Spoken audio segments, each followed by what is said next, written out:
Monsieur le Président, en regroupant les conventions d'exploitation des 3 anciennes régions, ce protocole d'accord précise les éléments donc de la future convention d'exploitation des TER avec SNCF Mobilité pour 2019. Donc cette convention n'est pas encore signée. J'imagine qu'elle sera en négociation, mais vous nous demandez en quelque sorte d'acter les principaux demandes structurantes de cette convention. J'allais dire, ce n'est pas une évolution, c'est une véritable révolution. Je dis ça sans ironie, mais quand je lis qu'il y aura des horaires supplémentaires, que la ponctualité devrait arriver à 95%, alors qu'on sait le nombre innombrable de trains, certains élus de votre groupe, on en parlait à midi, me le confirmaient, 8% d'offres ferroviaires, très bien, augmentation du tarif de 3 à 4% l'an. J'ai seulement peur que vous soyez particulièrement optimiste, mais qui peut le plus, peut le moins. Ça peut être en effet une base de négociation importante et donc ce dossier n'est qu'un objectif vers lequel vous devez tendre et tendre dans le bon sens. C'est évident. Donc l'affluence des voyageurs, certes, c'est vrai, ne se dément pas pour le TER. Il reste un des grands moyens de transport régionaux et qui irrigue nos territoires. 3 exigences nous semblent donc impératives. Je vais les reprendre. Vous les avez déjà formulées pour l'amélioration donc du transport des voyageurs. C'est d'une part, en effet, la ponctualité des rames, des trains. Les retards permanents quotidiens pour certaines lignes ne sont plus acceptables, c'est vrai. N'oublions pas l'importance, en effet, d'horaires respectés, notamment pour les trajets domicile-travail. Personnellement, un certain nombre de personnes l'ont évoqué devant moi, avec des réflexions lorsqu'ils arrivent à leur entreprise, du fait des retards des trains.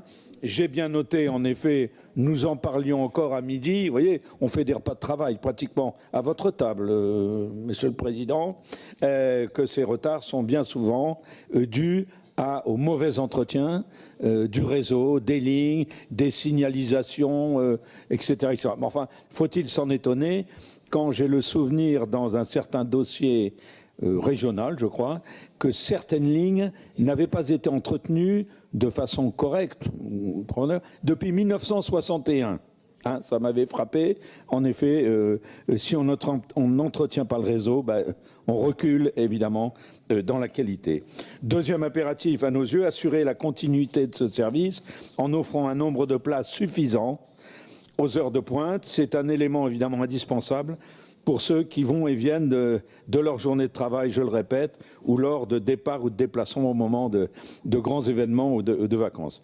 Et puis un troisième élément aussi, soyons pragmatiques, qui va dans le bon sens, c'est en effet motiver et inciter la SNCF Mobilité à améliorer son offre et respecter le contrat passé donc avec la région.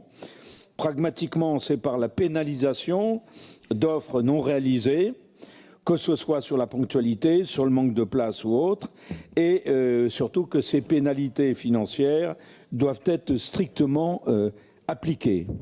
Je me permettrai de préciser aujourd'hui, aux yeux de tout le monde, que le groupe Front National à l'époque et Rassemblement National aujourd'hui vous a toujours soutenu, en effet, dans l'exigence qu'avait la région de faire respecter ses contrats.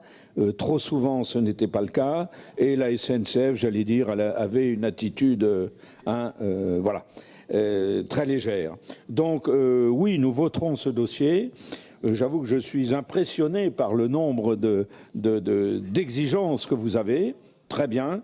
Nous le voterons. Nous allons voir en effet ce que va donner dans l'avenir donc cette future convention.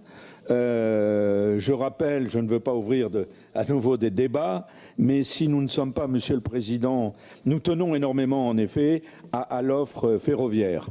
L'offre ferroviaire qui doit irriguer les territoires de notre région, qui sont des territoires bien souvent très ruraux et oubliés dans certains départements, ce qui nous a amené à prendre une position que vous jugerez peut-être dogmatique, mais je crois assez pragmatique pragmatique, c'est de refuser en effet, mais c'est loin d'être conclu,